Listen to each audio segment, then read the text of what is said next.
Hello friends, welcome to दृष्टि IQ.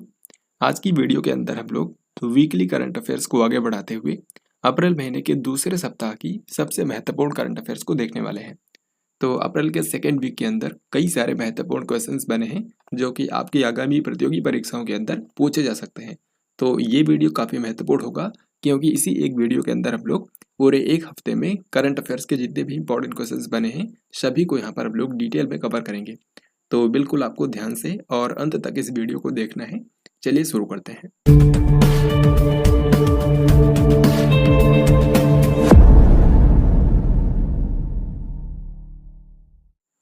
तो सबसे पहला क्वेश्चन और काफ़ी महत्वपूर्ण क्वेश्चन आपके सामने है। निर्वाचन आयोग ने अप्रैल 2023 में किस पार्टी को राष्ट्रीय पार्टी का दर्जा दे दिया है? तो इनमें से वो कौन सी पार्टी है जो कि नेशनल पार्टी बन गई है, ये आपको बताना है। यहाँ पर फ्रेंड्स हर एक क्वेश्चन के लिए आपके पास 2 से 3 सेकंड का समय होगा। पहले आपको हर एक क्वेश्चन को खुद से ट्राई करना है, फिर मैं आपको राइट आंसर बताऊंगा। तो जैसे ये क्वेश्चन है, इसमें आई होप आपने आंसर किया होगा। यहाँ पर आंसर है ऑप्शन नंबर ए, यानी कि आम आदमी पार्टी। तो अरविंद केजरीवाल के नेतृत्व वाली जो आम आदमी पार्टी है, ये अब एक राष्ट्रीय पार्टी बन चुकी है क्योंकि भारत के निर्वाचन आयोग ने इसको हाल ही में नेशनल पार्टी का स्टेटस दिया है। नेशनल पार्टी का दर्जा पाने वाली ये भारत की अब छठी पार्टी है क्योंकि पहले तो 8 पार्टियां थी, लेकिन अभी मैं आपको बताऊंगा 3 पार्टियों से राष्ट्रीय पार्टी का दर्जा छीन लिया गया है और बाकी एक ऐड भी हुआ है जो कि मैंने आपको बताया, आम आदमी पार्टी। तो 3 कौन सी वो पार्टी हैं जिनसे राष्ट्रीय पार्टी का स्टेटस अब छिन चुका है? तो उनमें से एक तो है तृणमूल कांग्रेस पार्टी, दूसरी है एनसीपी यानी कि नेशनलिस्ट कांग्रेस पार्टी, और तीसरी है CPI, communist party of India. तो इस तरीके से 3 पार्टियों से राष्ट्रीय पार्टी का स्टेटस वापस ले लिया गया है और आम आदमी पार्टी को राष्ट्रीय पार्टी का दर्जा दिया गया है। तो इस तरीके से अब भारत के अंदर टोटल राष्ट्रीय पार्टियों की संख्या कितनी है? तो आपको बताना है 6। फिर अगले ही सवाल में मैंने यहाँ पर आपसे ये पूछा है कि निर्वाचन आयोग ने अप्रैल 2023 में किस पार्टी से राष्ट्रीय पार्टी का दर्जा वापस ले लिया है? तो ऐसे भी क्वेश्चन आ सकता है। तो राष्ट्रीय पार्टी का दर्जा जो है वो 3 पार्टियों से हाल ही में वापस लिया गया है। एक तो है तृणमूल कांग्रेस पार्टी, और दूसरी है राष्ट्रवादी कांग्रेस पार्टी यानी कि एनसीपी इसको बोलते हैं, नेशनलिस्ट कांग्रेस पार्टी, और तृणमूल कांग्रेस पार्टी का शॉर्ट फॉर्म है टीएमसी। इसी तरीके से तीसरी जो पार्टी है उसका नाम है भारतीय communist party, CPI, communist party of India. तो ये वो 3 पार्टियां भारत में जिनके पास अभी तक राष्ट्रीय पार्टी का दर्जा था, लेकिन अभी अप्रैल 2023 में इनसे ये दर्जा वापस ले लिया गया है। तो इस क्वेश्चन का आंसर क्या होगा? ऑप्शन नंबर डी, उपरोक्त सभी। तो अब इन सब के बाद अगर आपसे कोई पूछता है कि भारत में टोटल राष्ट्रीय पार्टियां कितनी हैं, तो आपको बताना है 6 राष्ट्रीय पार्टियां कौन कौन सी हैं, उन सभी को यहाँ पर मैंने लिख दिया है। वो कौन से साल में स्टेब्लिश हुई और उस पार्टी के वर्तमान लीडर कौन है, ये भी यहाँ पर मैंने लिखा है। जैसे भारतीय जनता पार्टी, बीजेपी, ये भी एक राष्ट्रीय पार्टी है। इसके अलावा इंडियन नेशनल कांग्रेस, फिर आम आदमी party, Bahujan Samaj party, communist party of India Marxist और नेशनल पीपल्स पार्टी, ये सारी वो पार्टी हैं जिनके पास नेशनल पार्टी का दर्जा है। इनकी स्थापना कब हुई, कौन लीडर है, यहाँ पर आप पढ़ सकते हैं। फिर ये क्वेश्चन इस बार के आईपीएल से है। आपको बताना है कि आईपीएल में सबसे तेज 6000 रन बनाने वाले खिलाड़ी कौन बन गए हैं। वैसे तो आज तक आईपीएल में सिर्फ 3 ही खिलाड़ी हैं जिन्होंने 6000 रन कंप्लीट किए हैं। उनमें से एक है डेविड वार्नर, और दूसरे हैं विराट कोहली, और तीसरे हैं शिखर धवन। लेकिन इसमें से जो डेविड वार्नर हैं, इन्होंने सबसे कम पारियों में यानी कि सबसे तेज 6000 रन कंप्लीट किए हैं, क्योंकि इन्होंने सिर्फ 165 पारियों के अंदर ही ये उपलब्धि हासिल कर ली है। तो यहाँ पर हमारा आंसर हो जाएगा ऑप्शन नंबर सी, यानी कि डेविड वार्नर। दोस्तों, डेविड वार्नर जो हैं ये ऑस्ट्रेलिया के क्रिकेटर हैं और आईपीएल में ये दिल्ली कैपिटल्स के लिए खेलते हैं। तो इतनी बातें आपको याद रखनी है इस क्वेश्चन में। हाल ही में किस राज्य की सरकार ने डॉक्टर बी.आर. अम्बेडकर की 132वीं जयंती के अवसर पर उनकी 125 फुट ऊंची कांस्य प्रतिमा का अनावरण किया है?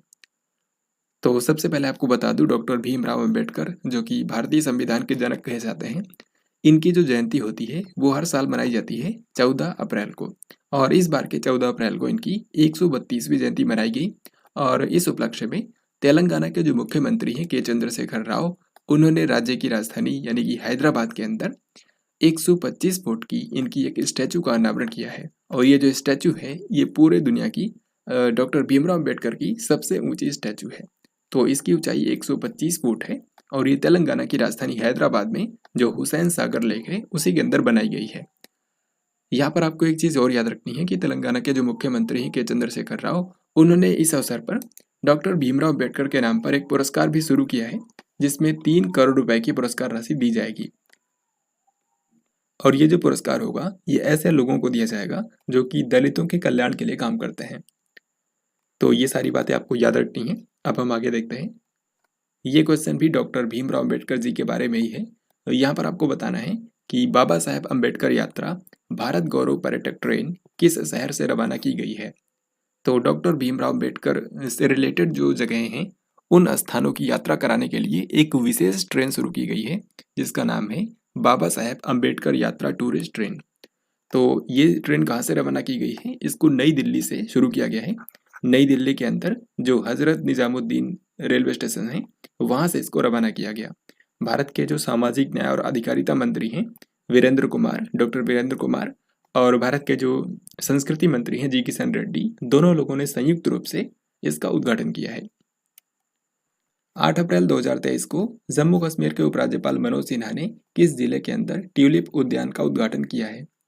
तो ट्यूलिप जो होता है ये एक फूल का पौधा होता है और ये कई सारे रंगों में पाया जाता है।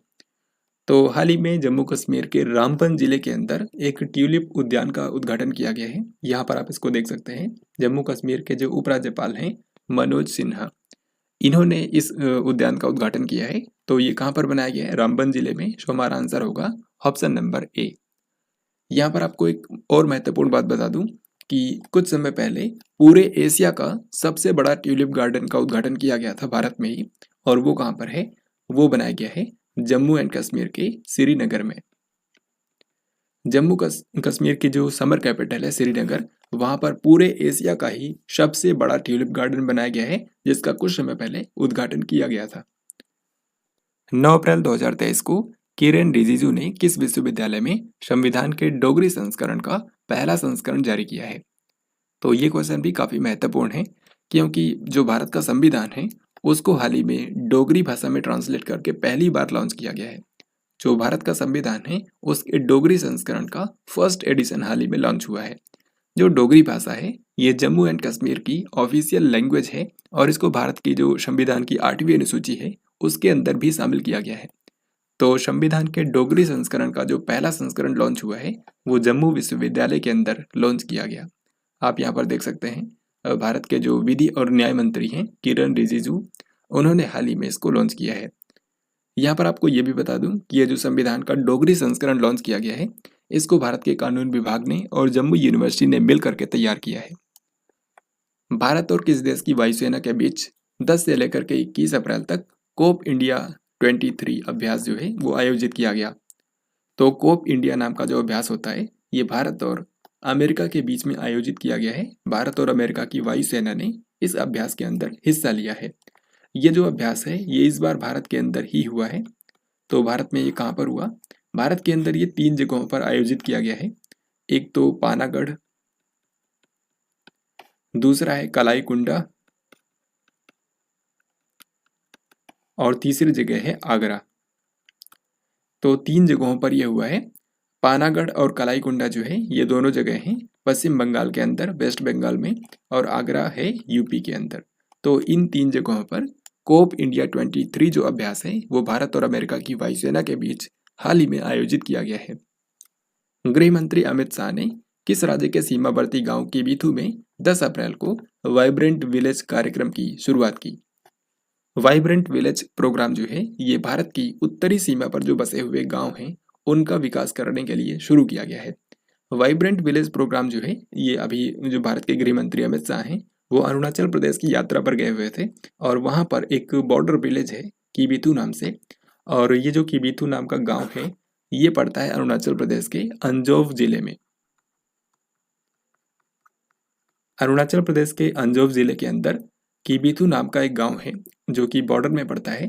तो यहीं से भारत के गृह मंत्री अमित शाह ने वाइब्रेंट विलेज प्रोग्राम की शुरुआत की है। तो यहाँ पर हमारा आंसर क्या होगा, आंसर होगा ऑप्शन डी यानी कि अरुणाचल प्रदेश। यहाँ पर आपको ये भी याद रखना है कि जो वाइब्रेंट विलेज प्रोग्राम है ये केवल अरुणाचल प्रदेश के लिए नहीं है, बल्कि ये भारत के 4 राज्यों और एक केंद्र शासित प्रदेश के लिए है। 4 राज्य में एक तो आता है अरुणाचल प्रदेश और दूसरा फिर आता है सिक्किम, और इसके अलावा हिमाचल प्रदेश और उत्तराखंड। तो ये 4 राज्य हो गए। इसके अलावा लद्दाख। तो ये वो सभी जगह हैं जहाँ पर बॉर्डर विलेजेस का विकास किया जाएगा वाइब्रेंट विलेज प्रोग्राम के अंतर्गत।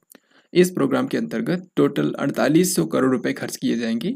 ये भी मैंने आपको वीडियो में बताया था। अगर आपने फरवरी महीने की मंथली करंट अफेयर्स की वीडियो देखी होगी तो वहां पर मैंने इस प्रोग्राम के बारे में बताया था। हाल ही में किस शहर के अंदर राष्ट्रीय जलवायु सम्मेलन 2023 का आयोजन किया गया? राष्ट्रीय जलवायु सम्मेलन यानी कि नेशनल क्लाइमेट कॉन्क्लेव। तो क्लाइमेट चेंज पर ये जो सम्मेलन हुआ है इसका आयोजन किया गया यूपी की राजधानी लखनऊ में। तो यहाँ पर हमारा आंसर होगा option number A. Uttar Pradesh के जो मुख्यमंत्री हैं योगी आदित्यनाथ, उन्होंने इस सम्मेलन का उद्घाटन किया था जो कि जलवायु परिवर्तन के ऊपर केंद्रित था। यहाँ पर आप इसका लोगो भी देख सकते हैं। यूपी के मुख्यमंत्री योगी आदित्यनाथ ने इसका उद्घाटन किया था और उन्होंने इसी दौरान ये भी अनाउंस किया कि यूपी के अंदर इस साल एक ही दिन के अंदर 35 करोड़ पौधे भी लगाए जाएंगे। हनुमान जन्मोत्सव के अवसर पर गृह मंत्री अमित शाह ने हनुमान जी की 54 फीट ऊंची प्रतिमा का अनावरण कौन से स्थान पर किया है? तो यहाँ पर आप ये स्टैचू देख सकते हैं जिसका अनावरण गृह मंत्री अमित शाह ने किया है। तो 6 अप्रैल को हनुमान जी की जयंती थी 6 अप्रैल को। तो उसी दिन गृह मंत्री अमित शाह ने 54 फीट ऊंची उनकी एक स्टैचू का अनावरण किया है जो कि स्थापित की गई है गुजरात के बोटाद जिले के अंदर। तो इस क्वेश्चन का हमारा आंसर होगा ऑप्शन नंबर ए। गुजरात के बोटाद जिले के अंदर सालंगपुर नाम का एक शहर है, सालंगपुर, और यहीं पर गृह मंत्री अमित शाह ने हनुमान जी की इस स्टैचू का अनावरण किया है। गांधी, सियासत और सांप्रदायिकता, ये बुक हाल ही में लॉन्च की गई है। आपको बताना है इसके लेखक कौन है। तो यहाँ पर आप इस बुक का कवर पेज देख सकते हैं। इसको लिखा है पत्रकार पीयूष बबेले ने। तो पीयूष बबेले यानी कि यहाँ पर आंसर होगा ऑप्शन नंबर बी। अब ये क्वेश्चन भी स्पोर्ट्स के बारे में है और बहुत ही महत्वपूर्ण है। 6 अप्रैल 2023 को पुरुष फीफा रैंकिंग जारी हुई। आपको बताना है कि इसमें भारतीय फुटबॉल टीम को कौन से स्थान पर रखा गया है। तो हाल ही में फीफा ने 6 अप्रैल को पुरुषों की फीफा रैंकिंग जारी की है, यानी कि दुनिया भर की जो फुटबॉल टीमें हैं उनकी रैंकिंग कैसी है वो यहाँ से पता चलता है। तो भारतीय फुटबॉल टीम जो है वो 101वें स्थान पर आ चुकी है। सो यहाँ पर हमारा आंसर है ऑप्शन नंबर ए। इससे पहले भारत 106वें स्थान पर था। तो भारत ने यहाँ पर 5 पायदान की ग्रोथ करते हुए 101वें स्थान पर हासिल किया है, 101वां स्थान। यहाँ पर आपको ये भी याद रखना है कि नंबर 1 पर कौन है, यानी कि पूरी दुनिया की सबसे बेस्ट फुटबॉल टीम कौन सी है? तो वो देश है अर्जेंटीना। और आपको पता होगा पिछला जो फीफा वर्ल्ड कप हुआ था पिछले साल, उसमें अर्जेंटीना ने ही उसको जीता था। अर्जेंटीना ने वहाँ पर जीता था और फ्रांस को हराया था। तो इस तरीके से यहाँ पर आप ये भी याद कर सकते हैं कि जो फ्रांस कंट्री है वो 2nd प्लेस पर है इस रैंकिंग में। आपको मैं रैंकिंग दिखाता हूँ। यहाँ पे आप देख सकते हैं जो मैं आपको बता रहा था कि फीफा ने हाल ही में मेंस फुटबॉल की रैंकिंग जारी की है। इसमें अर्जेंटीना की जो टीम है ये दुनिया की सबसे बेस्ट फुटबॉल टीम बनी है। दूसरे नंबर पर है फ्रांस, तीसरे पर है ब्राज़ील, चौथे पर बेल्जियम और 5वें पर इंग्लैंड। इसी तरीके से 101वें नंबर पर अपनी भारत की फुटबॉल टीम है। तो इस तरीके से आप इसको याद रखेंगे। यहाँ पर आपको देख भी सकते हैं 101वें नंबर पर इंडिया है। अंडमान और निकोबार कमांड ने 5 अप्रैल 2023 को बड़े पैमाने पर कौन सा संयुक्त सैन्य अभ्यास आयोजित किया है? यहाँ पर आपको सबसे पहले बता दूं कि जो अंडमान और निकोबार कमांड है ये देश की एकमात्र त्रिसेना कमांड है, यानी कि जो भारत की तीनों सेनाएं हैं, थल सेना, वायुसेना और नौसेना, तीनों का ये एक संयुक्त कमांड है। तो इसने हाल ही में अंडमान और निकोबार के अंदर एक सैन्य अभ्यास का आयोजन किया जिसका नाम था कवच, और जाहिर है कि इसमें भारत की तीनों सेनाओं ने हिस्सा लिया। तो यहाँ पर हमारा आंसर हो जाएगा ऑप्शन नंबर ए। एशियाई वर्ल्ड के अनुसार 2022 में दुनिया के 10 सबसे व्यस्त हवाई अड्डों में कौन सा भारतीय हवाई अड्डा था? तो एयरपोर्ट्स काउंसिल इंटरनेशनल वर्ल्ड नाम की एक संस्था है और इसने हाल ही में साल 2022 के दुनिया के 10 सबसे जो बिजिएस्ट एयरपोर्ट रहे हैं उनकी लिस्ट निकाली है। तो सबसे पहले मैं आपको वो लिस्ट दिखाता हूँ जिसमें दुनिया के 10 सबसे बिजिएस्ट एयरपोर्ट को दिखाया गया है। यहाँ पर आपके सामने वो लिस्ट है। तो इसमें सबसे ज़्यादा व्यस्तम एयरपोर्ट जो है पूरी दुनिया का वो है अटलांटा एयरपोर्ट। वैसे इसका पूरा नाम है हर्ट्सफील्ड जैक्सन अटलांटा अंतर्राष्ट्रीय हवाई अड्डा, जो कि अमेरिका के अंदर है।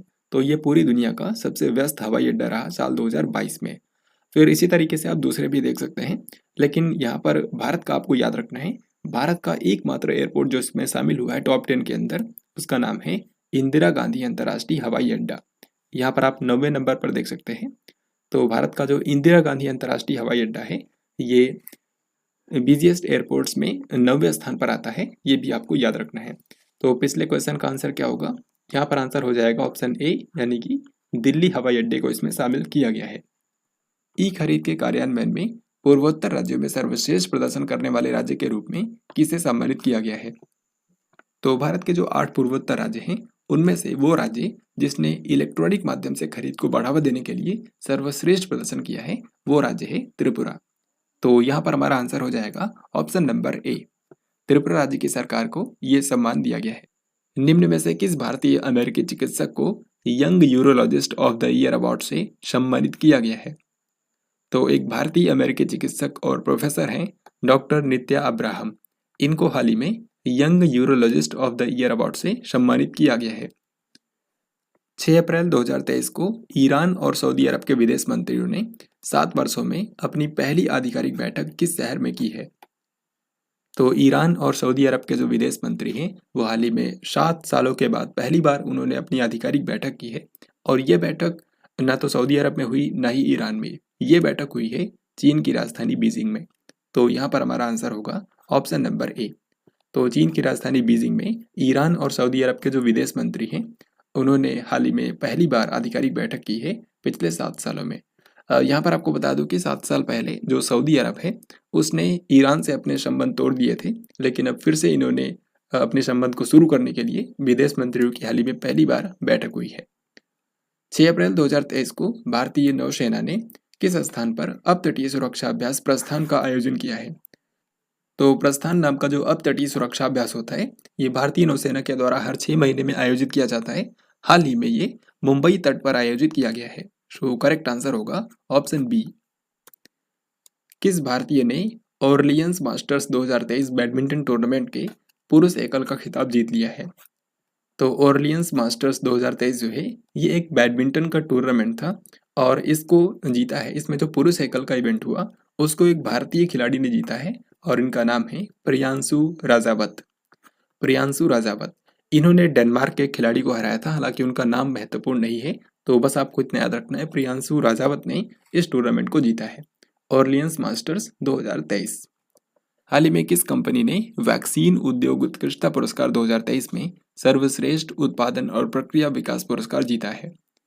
सबसे पहले आपको बता दूं कि हाल ही में अमेरिका के अंदर वर्ल्ड वैक्सीन कांग्रेस 2023 का आयोजन किया गया था।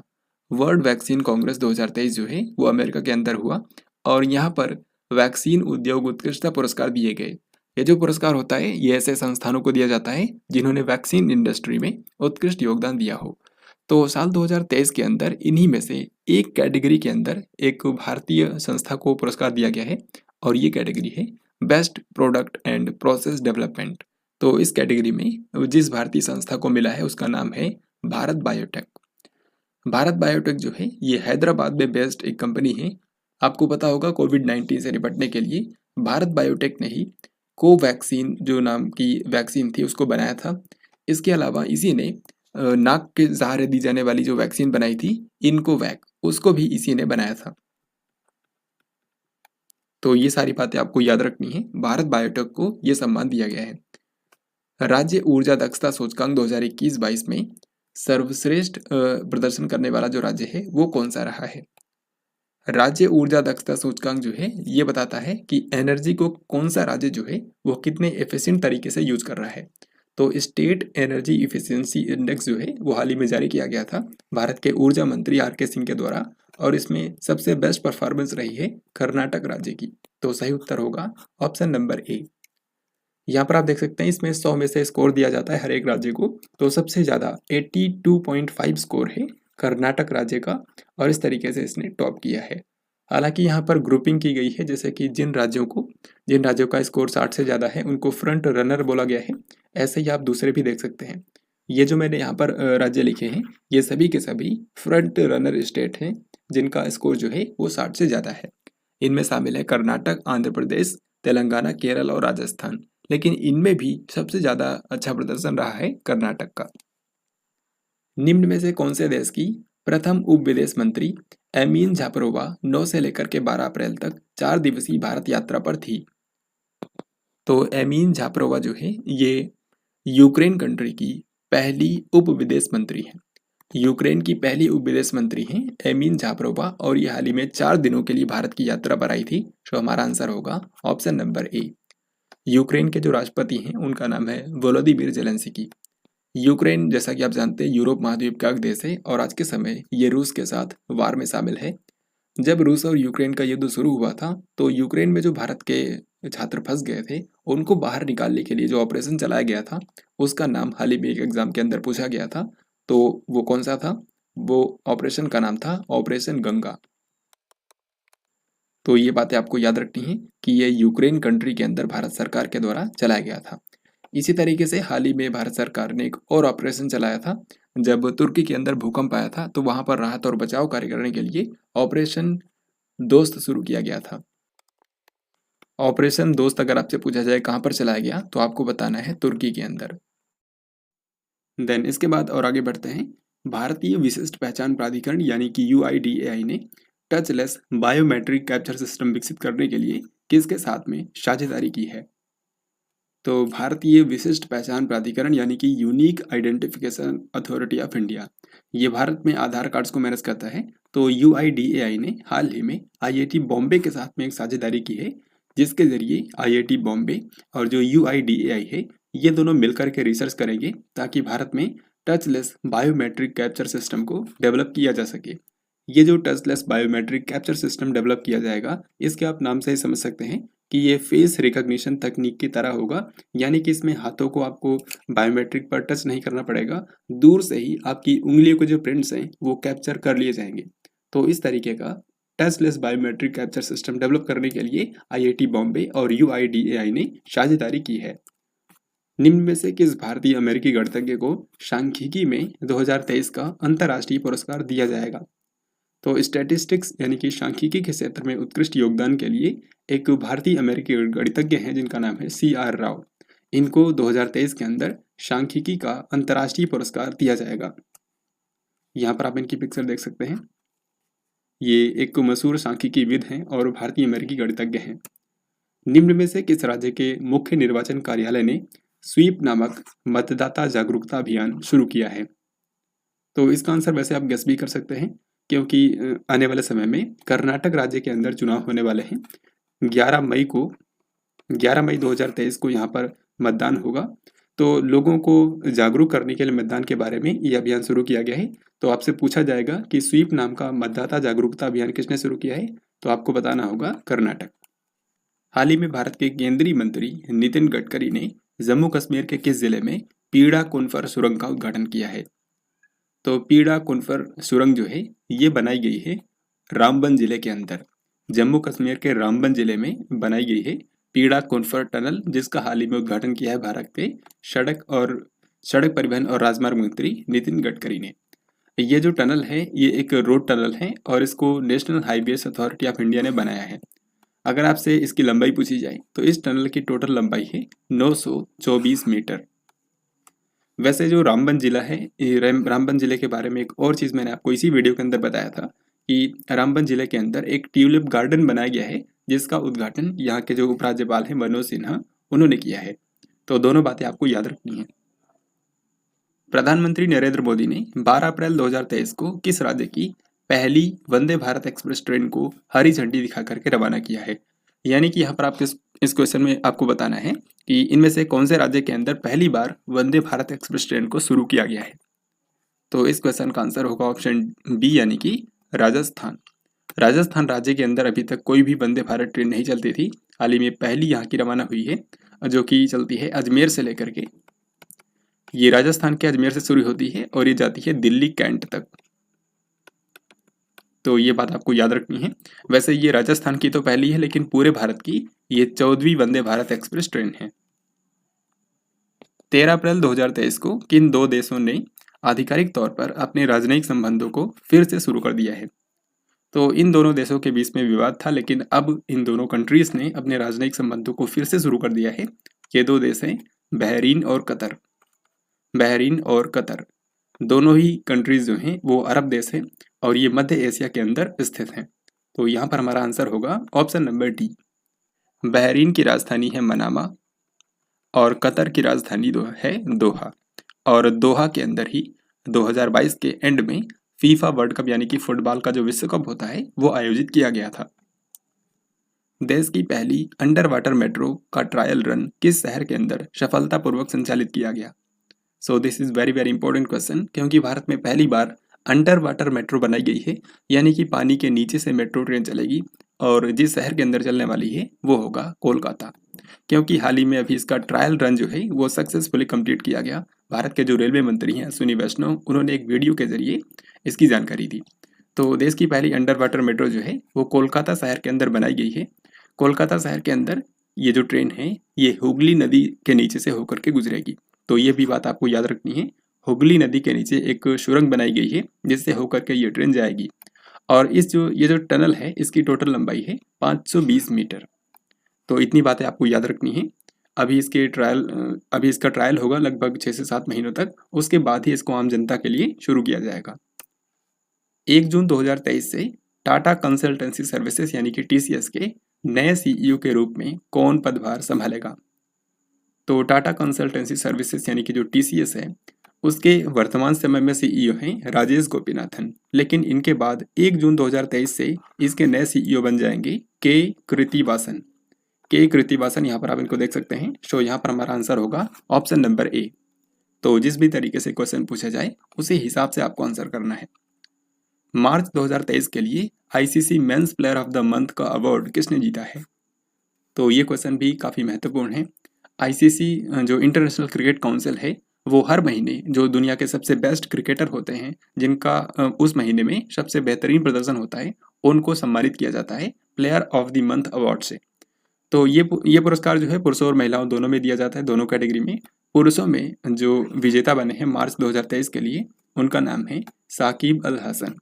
शाकिब अल हसन जो है यहाँ पर आप इनको देख भी सकते हैं, ये बांग्लादेश के ऑलराउंडर क्रिकेटर हैं और इनको मार्च महीने के लिए बेस्ट क्रिकेटर के रूप में चुना गया है। फिर अगला सवाल है इसी तरीके से महिलाओं में कि मार्च 2023 के लिए ICC महिला प्लेयर ऑफ द मंथ का अवार्ड किसने जीता है? तो मार्च महीने में जो महिला क्रिकेटर सबसे बेस्ट रही उनका नाम है हेनरीट इसिम्वे। हेनरीट इसिम्वे यानी कि यहाँ पर ऑप्शन बी करेक्ट हो जाएगा और ये रवांडा कंट्री की महिला क्रिकेटर हैं। देन इसके बाद आगे बढ़ते हैं। एशियाई कुश्ती चैंपियनशिप 2023 में भारत के लिए एकमात्र स्वर्ण पदक किसने जीता? This is very very important question. Sports current affairs का बहुत ही महत्वपूर्ण क्वेश्चन है, क्योंकि एशिया लेवल पर हाल ही में रेसलिंग की चैंपियनशिप हुई है और उसके अंदर भारत ने टोटल 14 मेडल जीते हैं। तो यहाँ से आपको मेन पॉइंट्स मैं आपको बताता हूँ इस चैंपियनशिप के बारे में। सबसे पहली बात आपको याद रखनी है कि इसका आयोजन कहाँ पर हुआ। तो इसका आयोजन किया गया है कजाकिस्तान की राजधानी अस्ताना में। कजाकिस्तान की राजधानी अस्ताना में इस बार की एशियाई कुश्ती चैंपियनशिप हुई है और इस टूर्नामेंट के अंदर भारत ने टोटल 14 मेडल जीते हैं, जिनमें से एक गोल्ड मेडल है। बताऊंगा अभी कौन है ये जिन्होंने एकमात्र गोल्ड जीता है। फिर 3 लोगों ने यहाँ पर सिल्वर मेडल जीता है और बाकी जो 10 हैं वो सभी के सभी ब्रॉन्ज मेडल हैं। तो इनमें से जो गोल्ड मेडलिस्ट भारत के हैं उनका नाम है अमन सहरावत। अमन सहरावत की ही यहाँ पर फोटो है और इन्होंने 57 किलोग्राम भार वर्ग के अंदर गोल्ड मेडल भारत को दिलाया है। आप यहाँ पर देख सकते हैं, यहाँ पर मैंने लिखा भी हुआ है इस चैंपियनशिप से रिलेटेड जो भी बातें आपको याद रखनी है वो मैंने यहाँ पर मेन पॉइंट्स को लिखा है। जैसे कि कजाकिस्तान की राजधानी अस्ताना में इसका आयोजन किया गया था। जो टॉप कंट्री रहा पदक तालिका में वो कजाकिस्तान ही था जिसने 20 टोटल मेडल जीते हैं। भारत का स्थान 7वां था पदक तालिका में, क्योंकि भारत ने 1 गोल्ड ही जीता था, 3 सिल्वर और 10 ब्रॉन्ज। भारत के जो गोल्ड मेडल विजेता है वो मैंने आपको बता दिया है, सिर्फ एक ही गोल्ड मिला है और वो अमन सहरावत ने दिलाया है पुरुषों के 57 किलोग्राम भार वर्ग में फ्री स्टाइल में।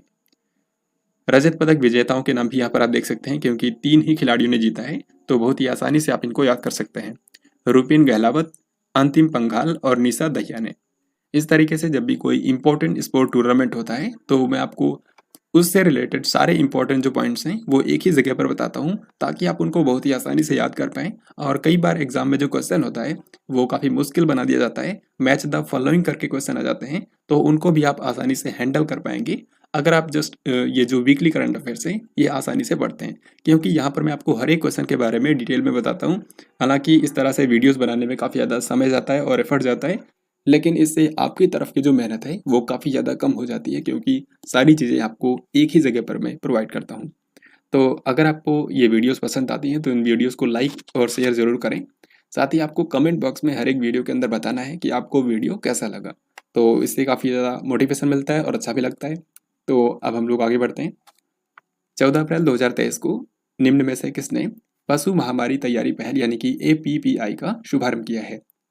पशु महामारी तैयारी पहल जो है यानी कि एनिमल एपिडेमिक प्रिपेयर्डनेस इनिशिएटिव, ये जो इनिशिएटिव है, ये जो पहल शुरू की गई है, ये भारत को तैयार करने के लिए शुरू की गई है। बेसिकली किसी भी तरह की अगर एनिमल से रिलेटेड महामारी आती है तो उससे निपटने के लिए भारत तैयार रहे, उसके लिए एक पहल शुरू की गई है।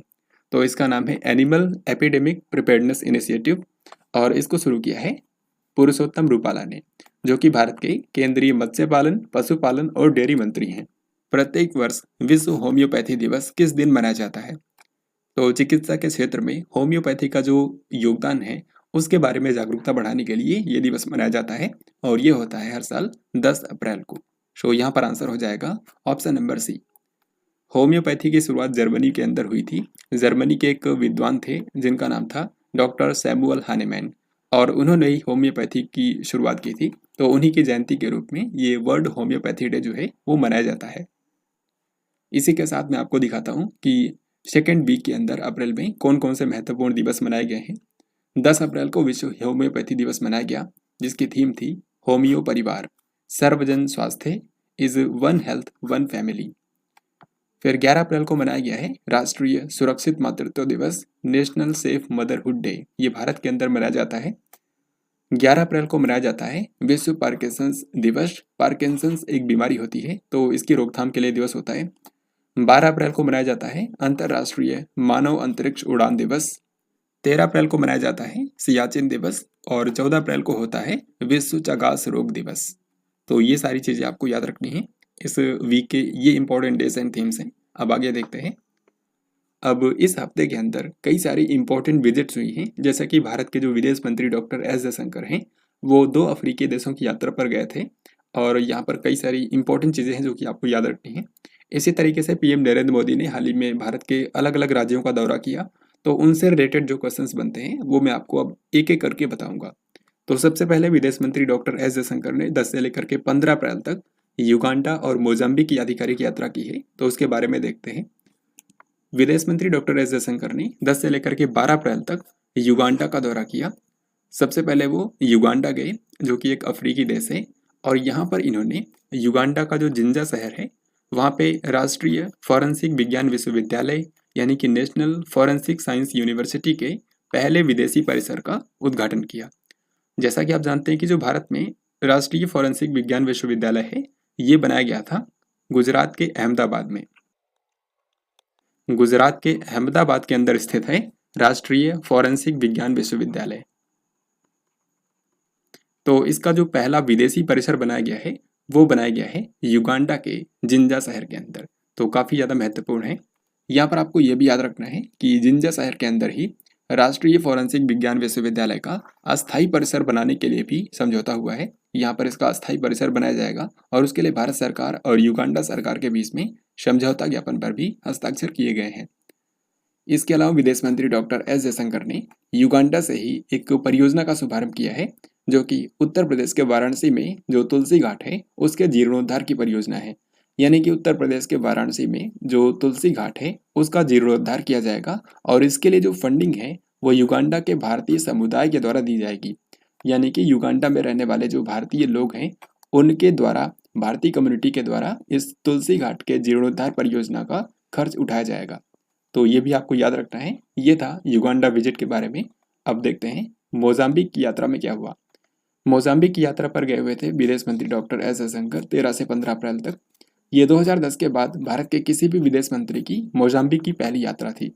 मोजाम्बिक भी अफ्रीका महाद्वीप का एक देश है और यहाँ पर इन्होंने मोजाम्बिक का जो मापुटो शहर है वहाँ पे बूजी नदी है और बूजी नदी के ऊपर एक पुल बनाया गया है बूजी पुल नाम का, तो उसका भी उद्घाटन किया है भारत के विदेश मंत्री डॉक्टर एस जयशंकर ने। ये जो पुल बनाया गया है ये भारत सरकार के लाइन ऑफ क्रेडिट के तहत बनाया गया है। तो अब इसी पर क्वेश्चन देखते हैं। विदेश मंत्री डॉक्टर एस जयशंकर 10 से लेकर के 15 अप्रैल तक किस देश की आधिकारिक यात्रा पर थे? तो भारत के विदेश मंत्री डॉक्टर एस जयशंकर 10 से लेकर के 15 अप्रैल के बीच में 2 अफ्रीकी देशों की यात्रा पर गए हुए थे, एक तो युगांडा और दूसरा मोजाम्बिक। तो सही उत्तर होगा ऑप्शन बी। विदेश मंत्री डॉक्टर एस जयशंकर ने किस देश के जिंजा शहर के अंदर राष्ट्रीय फोरेंसिक विज्ञान विश्वविद्यालय के परिसर का उद्घाटन किया है? और ये भारत के बाहर राष्ट्रीय फोरेंसिक विज्ञान विश्वविद्यालय का पहला परिसर भी है, ये भी आपको याद रखना है। तो ये युगांडा के अंदर बनाया गया है, युगांडा के जिंजा शहर के अंदर। विदेश मंत्री डॉक्टर एस जयशंकर ने इस देश के अंदर भारत द्वारा निर्मित बूजी ब्रिज का उद्घाटन किया है। तो बूजी ब्रिज जो है ये मोजाम्बिक की बूजी नदी के ऊपर बनाया गया है और भारत की हेल्प से इसको बनाया गया है। तो अभी भी इसका उद्घाटन किया है विदेश मंत्री डॉक्टर एस जयशंकर ने, आप यहाँ पे देख सकते हैं। फिर अब देखते हैं पीएम नरेंद्र मोदी ने 8 से लेकर के 9 अप्रैल को यानी कि इन 2 दिनों में 3 राज्यों का दौरा किया, 3 दक्षिण भारत के राज्यों का दौरा किया, तेलंगाना, तमिलनाडु और कर्नाटक। तो यहाँ पर क्या क्या इंपॉर्टेंट चीज़ें हुई वो हम लोग देखते हैं। प्रधानमंत्री नरेंद्र मोदी ने 8 अप्रैल 2023 को तेलंगाना का दौरा किया। इन्होंने सिकंदराबाद रेलवे स्टेशन से सिकंदराबाद तिरुपति वंदे भारत एक्सप्रेस को हरी झंडी दिखा करके रवाना किया है। यानी कि पीएम नरेंद्र मोदी ने एक वंदे भारत एक्सप्रेस ट्रेन को तेलंगाना में रवाना किया जो कि सिकंदराबाद से शुरू होती है और कहाँ तक जाती है, तिरुपति तक। तो सिकंदराबाद और तिरुपति के बीच में एक वंदे भारत ट्रेन जो है वो हाल ही में पीएम मोदी के द्वारा रवाना की गई है। ये सिकंदराबाद से तिरुपति के बीच में देश की दूसरी वंदे भारत एक्सप्रेस ट्रेन है, ये भी आपको याद रखना है। यानी कि सिकंदराबाद शहर और तिरुपति इन दोनों के बीच में पहले से ही एक वंदे भारत एक्सप्रेस ट्रेन चलती थी, अब ये दूसरी ट्रेन शुरू की गई है ताकि जो तिरुपति जाने वाले श्रद्धालु हैं उनकी हेल्प मिल सके। यहाँ पर आगे देखते हैं, इन्होंने हैदराबाद के अंदर परेड ग्राउंड में एम्स बीबी नगर हैदराबाद की आधारशिला रखी है। तो एक नया एम्स संस्थान बनाया जाएगा एम्स बीबी नगर जो कि हैदराबाद में होगा और इसकी भी आधारशिला रखी है पीएम मोदी ने। इन्होंने सिकंदराबाद रेलवे स्टेशन की पुनर्विकास की भी आधारशिला रखी है। सिकंदराबाद का जो रेलवे स्टेशन है उसका पुनर्विकास किया जाएगा जिसकी आधारशिला पीएम मोदी ने रखी है। तो ये तो था तेलंगाना विजिट के बारे में। आगे देखते हैं, अब इसके बाद सेम डे उन्होंने तमिलनाडु का भी दौरा किया। तमिलनाडु में जब वो गए तो वहाँ पर उन्होंने चेन्नई का जो अंतर्राष्ट्रीय हवाई अड्डा है उसके नए एकीकृत टर्मिनल भवन का उद्घाटन किया है। तो चेन्नई का जो इंटरनेशनल एयरपोर्ट है उसके नए इंटीग्रेटेड टर्मिनल भवन के पहले चरण का हाल ही में उद्घाटन किया गया है और इसके जरिए जो चेन्नई का इंटरनेशनल एयरपोर्ट है उसकी सालाना जो क्षमता है वो 3 करोड़ यात्रियों को संभालने की हो जाएगी। इसके अलावा पीएम नरेंद्र मोदी ने MGR Chennai central railway station जो चेन्नई का रेलवे स्टेशन है वहां से एक वंदे भारत एक्सप्रेस ट्रेन को भी रवाना किया जो कि चेन्नई से कोयम्बटूर तक जाती है। यानी कि ये तमिलनाडु के अंदर ही 2 शहरों के बीच में चलती है, चेन्नई से लेकर के कोयम्बटूर। फिर इसके अलावा चेन्नई शहर के अंदर ही श्री रामकृष्ण मठ की 125वीं वर्षगांठ समारोह का आयोजन किया गया था और उसमें भी पीएम नरेंद्र मोदी ने पार्टिसिपेट किया। फिर इसके बाद पीएम नरेंद्र मोदी ने 9 अप्रैल के दिन कर्नाटक का दौरा किया और कर्नाटक में इन्होंने सबसे पहले तो बांदीपुर टाइगर रिजर्व और जो मुदुबलाई टाइगर रिजर्व है इन दोनों टाइगर रिजर्व का दौरा किया। फिर इसके अलावा इन्होंने मैसूर के अंदर एक कार्यक्रम का आयोजन किया गया था, प्रोजेक्ट टाइगर के 50 साल पूरे होने का स्मरणोत्सव कार्यक्रम। यानी कि भारत में बाघों की आबादी को बचाने के लिए जो प्रोजेक्ट टाइगर है वो साल 1973 के अंदर शुरू किया गया था। तो अब इसको 50 साल पूरे हुए हैं और उसी के अवसर पर एक कार्यक्रम का आयोजन किया गया था मैसूर शहर के अंदर जिसका उद्घाटन किया पीएम नरेंद्र मोदी ने। यहाँ पर इन्होंने प्रोजेक्ट टाइगर के 50 साल पूरे होने के अवसर पर एक स्मारक सिक्का भी जारी किया है। इसके अलावा पीएम नरेंद्र मोदी ने यहाँ पर एक काफ़ी महत्वपूर्ण चीज़ की और इंटरनेशनल बिग कैट्स अलायंस का शुभारंभ किया। यानी कि एक नया अलायंस बनाया गया है जिसका मेन मकसद होगा कि दुनिया भर में बड़ी बिल्लियों की जो 7 प्रमुख प्रजातियां पाई जाती हैं उनके संरक्षण के लिए काम करना। तो इंटरनेशनल बिग कैट्स अलायंस की शुरुआत कौन से देश ने की है, ये अगर आपसे पूछा जाता है तो आपको बताना है भारत। 7 प्रमुख जो बड़ी बिल्लियां हैं जिनके संरक्षण पर यह केंद्रित होगा, उनमें से एक तो है बाघ, दूसरा शेर, तीसरा चीता, इसके अलावा तेंदुआ, हिम तेंदुआ, जैगुआर और प्यूमा। ये जो 7 बिग कैट्स की प्रजातियां हैं, इन्हीं के संरक्षण पर ये जो अलायंस बनाया गया है ये केंद्रित होगा। फिर इसी दौरान इन्होंने अखिल भारतीय बाघ अनुमान 2022 की सारांश रिपोर्ट जारी की है। अभी इसकी जस्ट समरी रिपोर्ट जारी हुई है। जब इसकी डिटेल्ड रिपोर्ट आएगी तो उस पर मैं वीडियो भी अलग से बनाऊंगा। तो यहाँ पर जो सारांश रिपोर्ट जारी हुई है उसमें बस आपको इतना याद रखना है कि साल 2022 के अंदर जो डेटा मिला है, तो 2022 के अंदर भारत के अंदर टोटल जो बाघ हैं उनकी संख्या है 3167। तो अभी इन पर क्वेश्चंस देखते हैं। प्रधानमंत्री नरेंद्र मोदी ने 8 अप्रैल 2023 को किस राज्य के अंदर एम्स बीबी नगर की आधारशिला रखी है? तो एम्स बीबी नगर जो है ये हैदराबाद के अंदर बनाया जाएगा, जो कि तेलंगाना की राजधानी है। तो सही उत्तर हो गया ऑप्शन सी। प्रधानमंत्री नरेंद्र मोदी ने 8 अप्रैल 2023 को किन 2 शहरों के बीच देश की 12वीं वंदे भारत एक्सप्रेस ट्रेन को हरी झंडी दिखा करके रवाना किया है? तो इस वीडियो में मैंने आपको 3 वंदे भारत एक्सप्रेस ट्रेनों के बारे में बताया है, जो कि इसी हफ्ते पीएम मोदी के द्वारा लॉन्च की गई हैं। तो तीनों के बारे में मैं आपको एक साथ बता देता हूँ ताकि आपको कोई भी कंफ्यूजन ना रहे।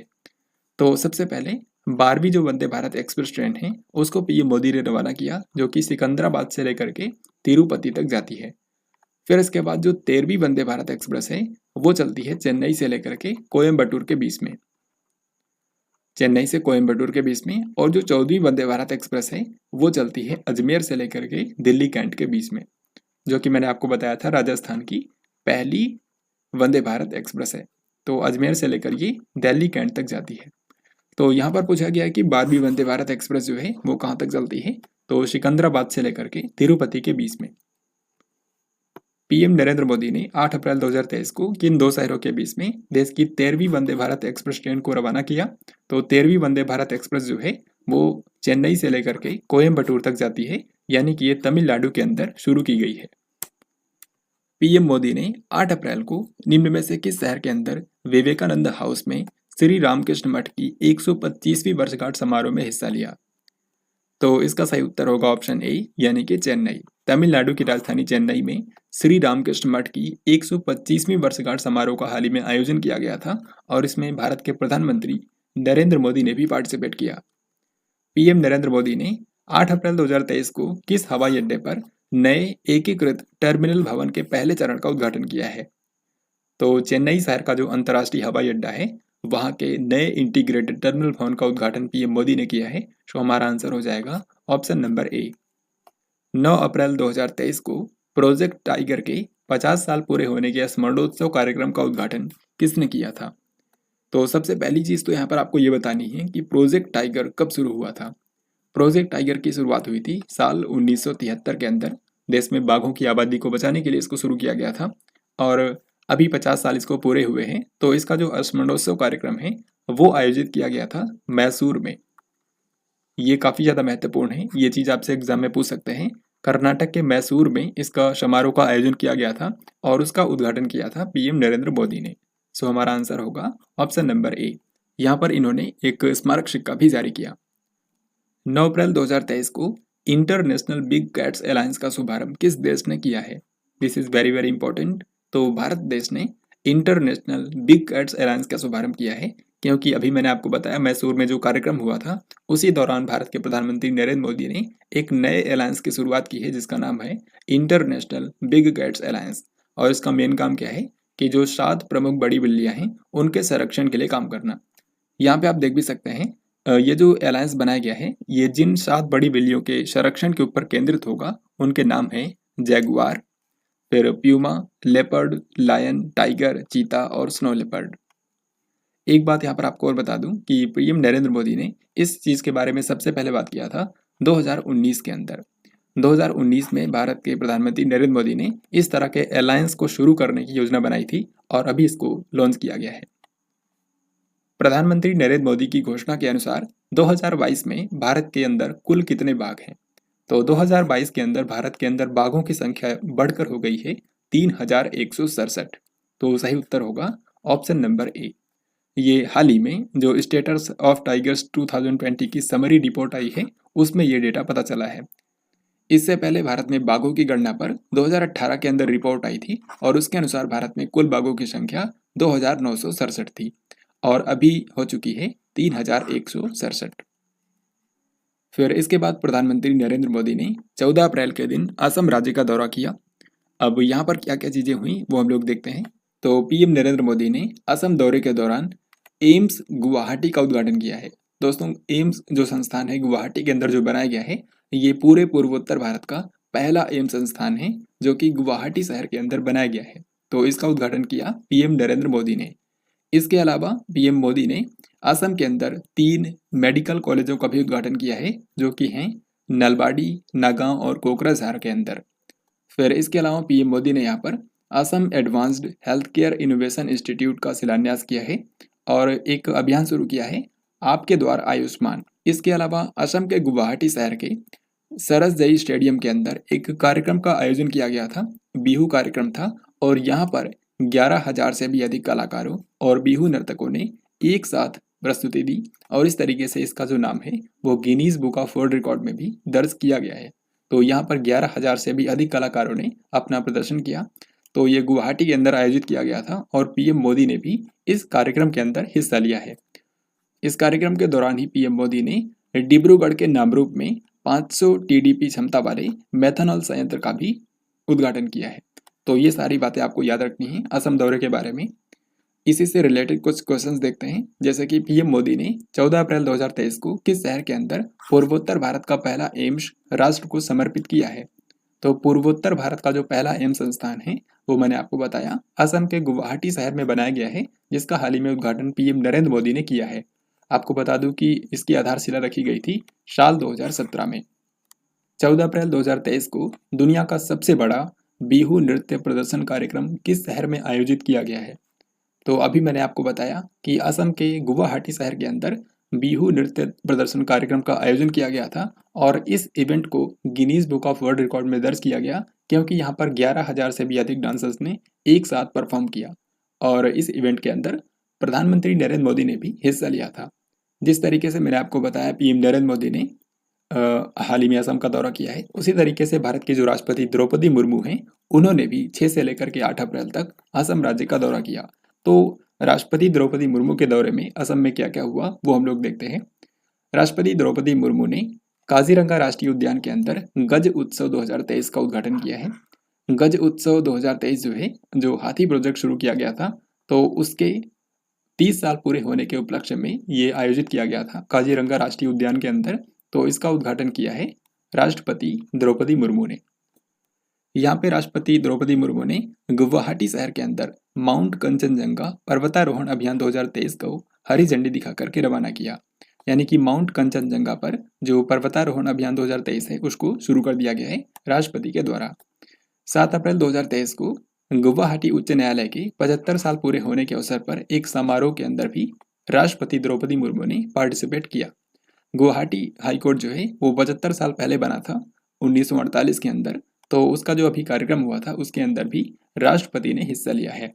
फिर नेक्स्ट पॉइंट यहाँ पर आप देख सकते हैं, काफी महत्वपूर्ण है क्योंकि 8 अप्रैल 2023 को राष्ट्रपति द्रौपदी मुर्मू ने तेजपुर वायुसेना स्टेशन जो कि असम के अंदर है, यहाँ पे इन्होंने सुखोई 30 MKI लड़ाकू विमान से उड़ान भरी है।